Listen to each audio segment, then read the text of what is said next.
சிவகாசியில கார்த்திக் என்கிற இளைஞர் நடு ரோட்ல வெட்டி படுகொலை செய்யப்பட்டிருக்கிறார். ஆணவ படுகொலை. அப்பா அம்மா கிடையாது. ஒரு ஆணவ கொலை ஜாதி மட்டும் காரணம் அல்ல. விருதுநகர் மாவட்ட காவல் கண்காணிப்பாளர் என்ன சொல்றாருன்னா, இது ஆணவ கொலை இல்லை அப்படின்னு ஸ்டேட்மெண்ட் கொடுக்குறாரு. ஸ்டேட்டஸ் இருக்கு, அதுக்கப்புறம் பொருளாதாரம் இருக்கு, மதம் இருக்கு, பேட்ரியாக்கி இருக்கு, ஆணாதிக்கம் என்கிற அந்த திமிர் இருக்கு, பாலினம் இருக்கு, பாலினத்தில் எல்பிஜிடி கம்யூனிட்டி சம்பந்தப்பட்ட இஷ்யூஸ் இருக்கு, எத்தனிக் மைனாரிட்டி இருக்கு. வணக்கம் நண்பர்களே. நேற்று முன்தினம் இரவு ஒரு 8-9 மணி அளவில் சிவகாசியில கார்த்திக் என்கிற இளைஞர் 3 பேர் கொண்ட கும்பலால் கொடூரமான முறையில் நடு ரோட்டில் வெட்டி படுகொலை செய்யப்பட்டிருக்கிறார். இது அப்பட்டமான ஆணவ படுகொலையாகும். கார்த்திக் என்கிற இளைஞர் அவர் ஆசாரி சமூகத்தை சேர்ந்தவர். நந்தினி என்று சொல்லக்கூடிய ஒரு தேவர் சமூகத்தை சேர்ந்த பொண்ணை அவர் காதலிச்சு கடந்த வருடம் நவம்பர் மாதம் 24ஆம் தேதி மதுரை பசுமலையில ஒரு பிள்ளையார் கோவில் அவங்க கல்யாணம் பண்ணிக்கிறாங்க. அன்றைய தினமே கார்த்திக்கு அப்பா அம்மா கிடையாது. 2 பேர் பெற்றோர் 2 பேருமே இறந்து போயிட்டாங்க. தாத்தா பாட்டியுடைய வளர்ப்புல தான் அவர் வசித்து வராரு. கார்த்திக்குடைய பெரியமாவும் இருப்பாங்க இல்லையா, அவங்க பெரியமாவும் இறந்து போயிட்டாங்க. பெரியமா பெரியப்பா இறந்து போயிட்டாங்க. அந்த பையன் ஒருத்தர் இருக்கிறான், தம்பி முறை கார்த்திக். அவனுக்கு 22 வயசு, கார்த்திக்கு 28 வயசு. அன்றைய தினம் போன வருஷம் நவம்பர் மாதம் 24ஆம் தேதி கல்யாணம் பண்ண அன்னைக்கு 2 பேரும் ஊரை விட்டு வெளியில போயிடுறாங்க. அந்த நந்தினுடைய 2 சகோதரர்களும் டாடா சோமோ எடுத்துட்டு போய் அவங்க தம்பிய பிடிச்சி அடிச்சு டாடா சோமோல கடத்திட்டு போய் ஒரு காட்டுல வச்சு மிரட்டிருக்காங்க. ஒழுங்கு மரியாதையா உண்மையை சொல்லு, உன் அண்ணன் எங்க இருக்கிறான், இல்லாட்டினா உன்னை கொண்டுடுவோம் என்ற மாதிரி மிரட்டி இருக்கிறாங்க. இதுக்கு இடையில நந்தினுடைய அப்பா ஏதாச்சும் அவங்க பசங்களுக்கு போன் பண்ண இந்த விஷயத்த சொன்ன உடனே இல்ல அவனை விட்டுரு, அவனை கொண்டு போய் திருத்தங்கல் போலீஸ் ஸ்டேஷன்ல ஒப்படைச்சிருங்க, அன்னங்காரம் பண்ணதுக்கு தம்பி என்ன பண்ணுவான் என்ற மாதிரி அவங்க அப்பா அறிவுரை பண்ணிருக்கிறாரு. அதுக்கப்புறம் அந்த பையனை கொண்டு போய் திருத்தங்கல் போலீஸ் ஸ்டேஷன்ல விட்டுருக்காங்க. திருத்தங்கல் போலீஸும் அவங்க எச்சரிச்சிருக்காங்க, நீங்களாம் பையனை விசாரிக்க கூடாது அப்படின்னு. அவங்க 2 பேர்த்து எச்சரிச்சது மட்டும் இல்லாம இந்த பையனும் கூப்பிட்டு யாராவது கூப்பிட்டான 1 மணிக்கு போவியா காட்டு பக்கம் அப்படின்னு சொல்லி போலீஸும் என்ன பண்ணிருக்காங்கன்னா அவனுக்கு அறிவுரை சொல்லி கொடுத்துருக்காங்க. இந்த நிலையில தான் இவங்க 2 பேரும் அதுக்கப்புறம் இந்த பொண்ணு ஒரு டிபார்ட்மெண்ட் ஸ்டோர்ல சிவகாசியில வேலை பார்க்குது. அவன் ஒர்க் ஷாப்ல வேலை பார்க்கறான். டிப்ளமோ இன்ஜினியரிங் முடிச்ச பையன். அந்த பையன் நல்ல பையன் அப்படின்றதா எல்லாருமே ரொம்ப அன்பான பையன் அப்படின்னு சொல்லி அந்த பகுதியில் இருக்கிற எல்லாருமே சொல்றாங்க. அந்த ஒர்க் ஷாப்ல வேலை செய்யற அந்த ஓனரும் ரொம்ப சொல்றாரு, அவனை மாதிரி ஒரு தங்கமான பையனை பார்க்க முடியாதுன்றாரு. ஆனாலும் தொடர்ச்சியா அந்த பையனுக்கு இவங்க அண்ணங்காரங்க 2 பேரும், நந்தினியுடைய அண்ணனுக்கு 2 பேரும் போன் போட்டு உன்னை கொல்லாம விட மாட்டேன்னு சொல்லி கடுமையாக மிரட்டிக்கிட்டே இருந்திருக்காங்க. இந்த நிலையில தான் ஒய்ஃபை கூப்பிடுறதுக்காக 2 நாளைக்கு முன்னாடி அந்த பையன் ஒர்க் ஷாப்ல இருந்து 2 வீலர்ல அந்த பொண்ணுக்காக வெயிட் பண்ணிட்டு இருந்திருக்கான். சிவா என்ற ஒருத்தன் அவன் பைக்ல மோதி இருக்கான். அவன் தடிமாறி கீழே விடும்போது அங்க 2 அண்ணன் நின்றுருக்கானுங்க அருவா வச்சுக்கிட்டு. இந்த 3 பேர் சேர்ந்துகிட்டு அருவா தூக்கிட்டு வெட்ட வரும்போது இந்த ஓடி போய் நந்தினுடைய கையை பிடிச்சிட்டு வாத்த ஓடிடலான்னு சொல்லி ஓடி இருக்கான். ஆனாலும் விரட்டி பிடிச்சி 3 பேர் அருவாளால் வெட்டி கொடூரமான முறையில படுகொலை செஞ்சிருக்கிறாங்க. இப்ப நேற்று போய் இந்த டீம் பார்க்கும்போது அந்த பொண்ணு இருக்காங்க இல்லையா, அந்த நந்தினி இப்ப யாருடைய கட்டுப்பாட்டுல இருக்காங்க அப்படின்னா, தன்னுடைய சகோதரிகள் இருப்பாங்களா, அக்காக்கள் 2 பேரு, அவங்க கூட தான் அந்த பொண்ணு இருக்கு. அந்த பொண்ணு என்கிட்ட என்ன சொன்னாங்கன்னா, என் புருஷன் செத்து போயிட்டான், வெட்டினது எங்க அண்ணங்க, நான் எப்படி கேஸ் நிறுத்தி என்ன பண்ண போறேன், நானும் என் புருஷனோட மேல போறேன் அப்படின்ற மாதிரி அவங்க விரக்தியில பேசினாங்க. இது சம்பந்தமா நாங்க அங்க இருக்கக்கூடிய காவல் அதிகாரிகிட்ட பேசி அந்த பொண்ணுக்கு ஒரு கவுன்சிலிங் கொடுங்கன்ற மாதிரி நம்ம சொல்லிட்டு வந்திருக்கோம் ஒரு பக்கம். 2வது இந்த பையன் இருக்கான் பாருங்க, கொலை செய்யப்பட்ட கார்த்திக்குடைய, அவனுக்கு அப்பா அம்மா கிடையாது. அவங்க தாத்தா பாட்டிகிட்ட பேசும்போது அவங்க என்ன சொல்றாங்கன்னா, எங்களுக்கு ஏற்கனவே காது கேட்காது, கண்ணு தெரியாது, இந்த கேஸ் எதுக்கு சார் நாங்க நடத்தணும், எங்களுக்கு நடத்தவும் தெரியாது, எங்களுக்கு யாருமே கிடையாது, எங்களுக்கு கேஸ் நடத்த விருப்பமும் இல்லை, அதனால தயவு செய்து எங்களை வற்புறுத்தாதீங்க, கடவுள் பார்த்துக்குவான் அப்படின்ற மாதிரி அவங்க தாத்தா பாட்டி சொல்றாங்க.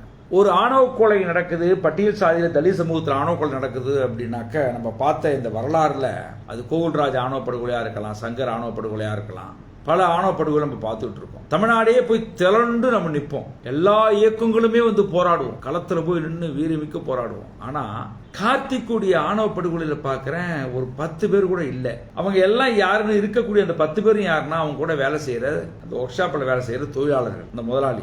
சிவில் சமூகத்திலிருந்து ஒருத்தவங்க போய் நின்று அது என்னன்றது பார்க்கல. இப்ப என்னன்னா, விருதுநகர் மாவட்ட காவல் கண்காணிப்பாளர் என்ன சொல்றாருன்னா, இது ஆணவ கொலை இல்ல அப்படின்னு ஸ்டேட்மெண்ட் கொடுக்கிறார். ஆணவ கொலைக்கு ஜாதி மட்டும் காரணம் அல்ல, 14 காரணங்கள் இருக்கு. ஒரு காரணம் இல்ல, 2 காரணம் இல்ல, 14 காரணங்கள் இருக்கு. ஸ்டேட்டஸ் இருக்கு, அதுக்கப்புறம் பொருளாதாரம் இருக்கு, மதம் இருக்கு, பேட்ரியாக்கி இருக்கு, ஆணாதிக்கம் என்கிற அந்த திமிர் இருக்கு, பாலினம் இருக்கு, பாலினத்தில் எல்பிஜிடி கம்யூனிட்டி சம்பந்தப்பட்ட இஷ்யூஸ் இருக்கு, எத்தனிக் மைனாரிட்டி இருக்கு, பூர்வகுடி சம்பந்தப்பட்ட விஷயங்கள் இருக்கு. நிறைய காரணங்கள் ஆணவ கொலைகள் இருக்கு. இன்டர்நேஷனல் லெவல்ல அப்படிதான் ஒரு பிராடா பாக்குறாங்க. காஸ்ட் பேஸ்ட் ஆணவ கொலை மட்டும் இங்க நடக்கல. அப்ப இது வந்து ஜாதி ரீதியான ஆணவ கொலையை மட்டும் தான் நம்ம பார்க்க முடியுமா? அப்ப ரெண்டு பேரும் வெவ்வேறு சமூகம். தமிழ்நாட்டில் இந்தியாவில் இன்டர் காஸ்ட் அப்படின்றது லீகலா ஃப்ரேம் பண்றது எஸ்சி பிசி இல்லாட்டினா எஸ்சி எஃப்சி. இதுதான் வந்து லீகல் ஃப்ரேம் ஒர்க்ல நம்ம இன்டர் காஸ்ட் சொல்றோம். இதுதான் லீகல் ஃப்ரேம் ஒர்க். ஆனா நம்மளுடைய கருத்தியல் என்ன சொல்றோம்? ஒவ்வொரு ஜாதியும் மாறி கல்யாணம் பண்ணா கூட அது சாதி மறுப்புன்னு தான் சொல்றோம். ஆனா இது என்ன சொல்றாருன்னா, இவர் வந்து சரி ஜாதி ரீதியான ஆணவ கொலை இல்லைன்னு அவர் வார்த்தை கூட வச்சுக்கோ, இது ஆணவ கொலை தானே. இது வந்து அந்த பொண்ணு வந்து அந்த கம்ப்ளைண்ட்ல எஃப்ஐஆர்ல தெளிவா சொல்லுது, காஸ்ட் மென்ஷன் பண்ணுது. எங்க பொண்ணை நீ கல்யாணம் பண்ணுவியான்னு சொல்லி தான் வெட்டினா, ஆனா இந்த ஜாதி அவர் இந்த ஜாதி அப்படின்னு சொல்லி தான் அந்த பொண்ணு சொல்லுது.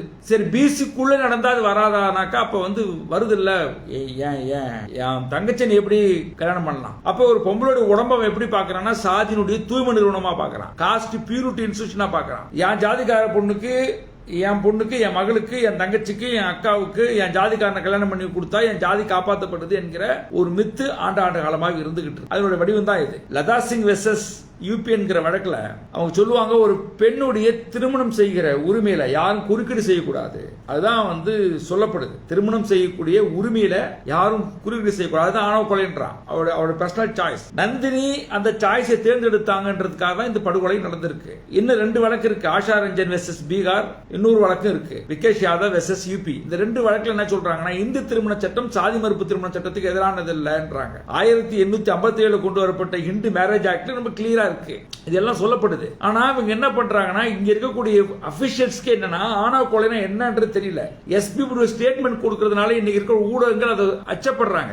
இன்டர் காஸ்ட் மேரேஜ் கப்புள் அதனால மரணம் அடைஞ்சு போச்சுன்ற மாதிரி எழுதுறாங்க. தவிர யாரும் ஓப்பனாக இது வந்து ஒரு புருட்டல் ஹானர் கில்லிங்ன்றது வந்து யாரும் மென்ஷன் பண்ண முடியல. ஆனா ஸ்டேட்டுடைய டிசிஷன் இப்படிதான் இருக்கு. தமிழ்நாடு முதலமைச்சர் வந்து ஆணவ கொலைக்கு தனிச்சட்டம் தேவையில்லைன்றார். 2022 செப்டம்பர் மாசம் நான் முதலமைச்சரை நேரடியாக பார்த்து ஒரு டிராப்ட் கையில கொடுத்துட்டு வரேன். கிட்டத்தட்ட 16 ஸ்டேட்ல உட்கார்ந்து இந்த சட்டத்தை எழுதணும். நான் தான் தலைமையேற்றேன். டெல்லி, யூபி, ராஜஸ்தான், குஜராத், மகாராஷ்டிரா, ஒரிசா, தமிழ்நாடு, கேரளா, ஆந்திரா, இது மாதிரி வெவ்வேறு மாவட்டங்களில் உட்கார்ந்து ஒவ்வொரு ஸ்டேட்லயும் மினிமம் 60 பேர் உட்கார்ந்தோம் இது எழுதுறது. இது மட்டும் இல்லாம தமிழ்நாட்டில் மட்டும்தான் அது வந்து நிறைய பேர் உட்கார்ந்து எழுதணும். 2 கூட்டம் நடத்தணும். ஒரு கூட்டத்தில் கிட்டத்தட்ட 250 பேர் இருந்தாங்க, இன்னொரு கூட்டத்தில் ஒரு 70 பேர் இருந்தாங்க. கிட்டத்தட்ட பாத்தீங்கன்னா 600-700 மேல பல்வேறு நபர்கள், அதுல ரிசர்ச் ஸ்காலர் இருக்காங்க, ப்ரொஃபசர் இருக்காங்க, லாயர்ஸ் இருக்காங்க, ஹியூமன் ரைட்ஸ் கமிஷன் மெம்பர் இருக்காங்க, ஜட்ஜஸ் இருக்காங்க.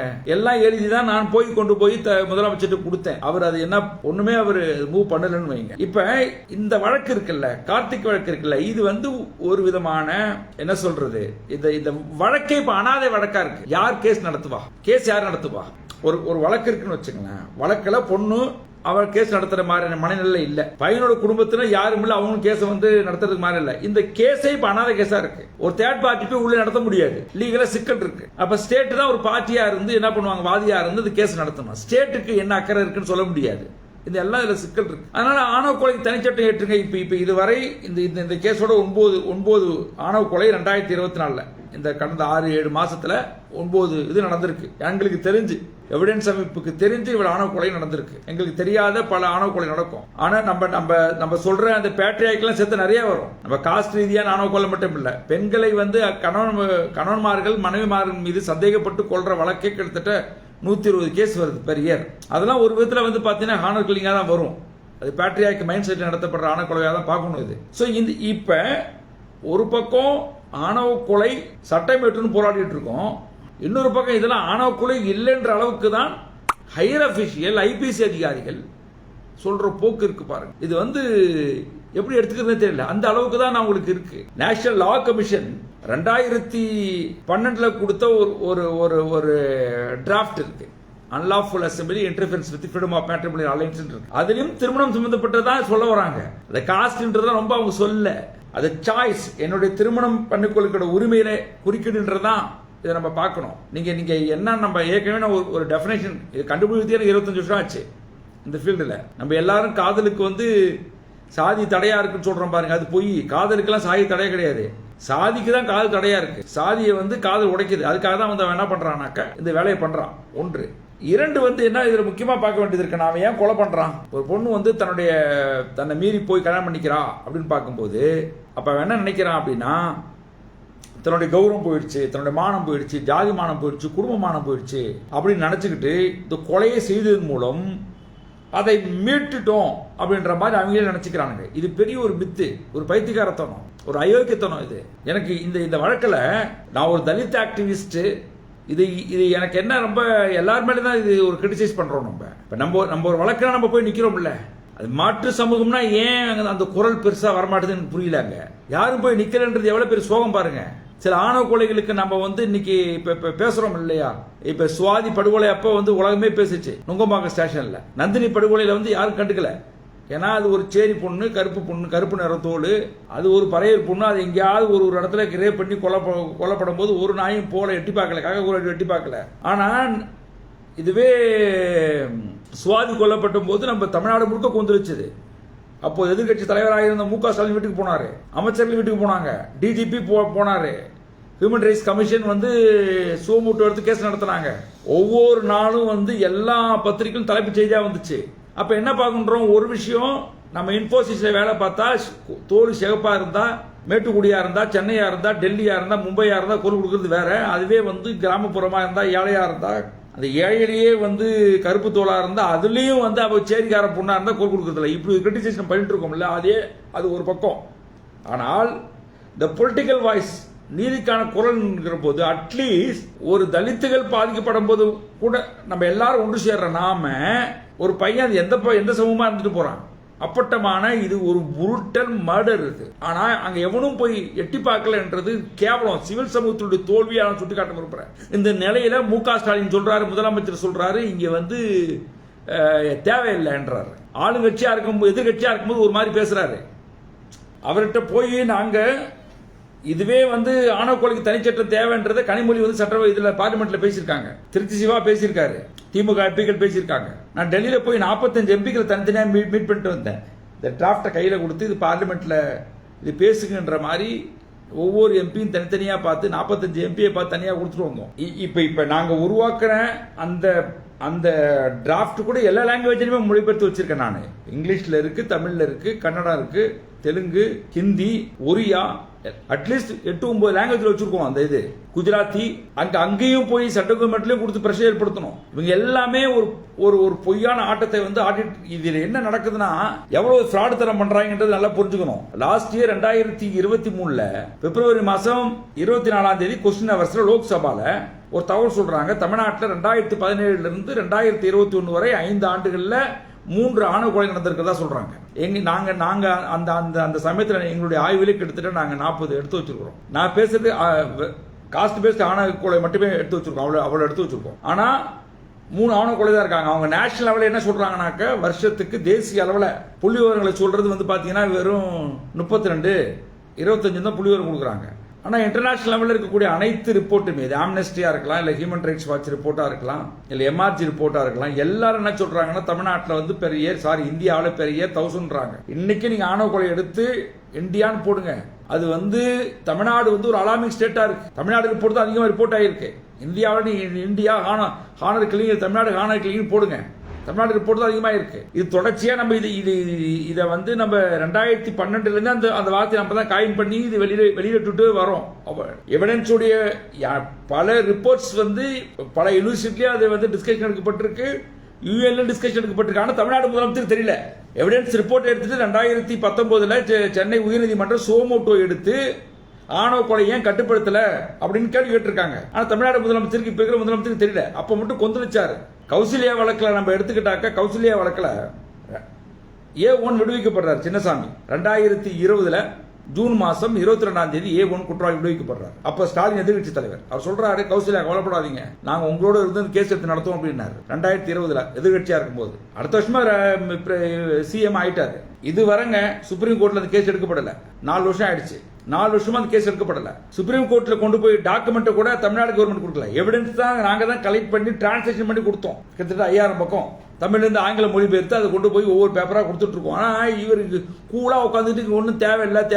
இப்ப பாருங்க, இந்த கேஸ் எவன் நடத்துவான், கார்த்திக் கேஸ் எவன் நடத்துவான், ஒரு விதத்தில் தலித் வாய்ஸ் கூட பொலிட்டிசைஸ் பண்ணிப்பட்டு பெருசா இருக்குங்க. இவங்கெல்லாம் யாரு மைனாரிட்டியா இருக்காங்க, பரிதாபமா இருக்கு இந்த ஆசாரி சமூகம்.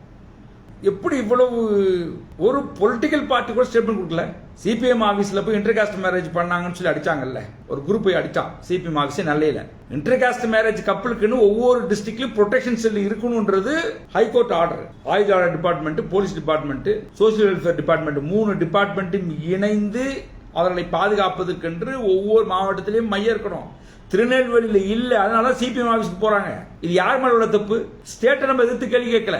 நீ ஒழுங்கா இருந்திருந்தா மையம் வச்சிருந்தா அவங்க ஏன் போறாங்க? 2018 சுப்ரீம் கோர்ட் என்ன சொல்லுதுன்னா, சக்திவாகினி கேஸ்ல சொல்றாங்க, இது மாதிரி ஆணவ கொலைக்குன்னு தனிச்சட்டம் ஏற்றுங்க, அதுவரை நான் கொடுக்குற 20 கைட்லைன்ஸ் ஃபாலோ பண்ணுங்கன்றாங்க. இந்த 20 கைட்லைன்ஸ் என்னன்னாக்கா அதுல வந்து சொல்றது முக்கியமானது என்னன்னாக்க, இன்டர்காஸ்ட் மேரேஜ் கப்புளுக்கு த்ரெட் இருக்குன்னு யாரும் புகார் கொடுக்கணும் அவசியம் இல்ல. சென்ஸ் பண்ணி நீங்களாவே போய் அதை வந்து ப்ரொடெக்ஷன் கொடுக்கணும்லாம் சட்டத்தில் இருக்கு. ஆனா இங்க புகார் கொடுத்தாலும் பிரிச்சு விடுறானுங்க ஸ்டேஷன்ல.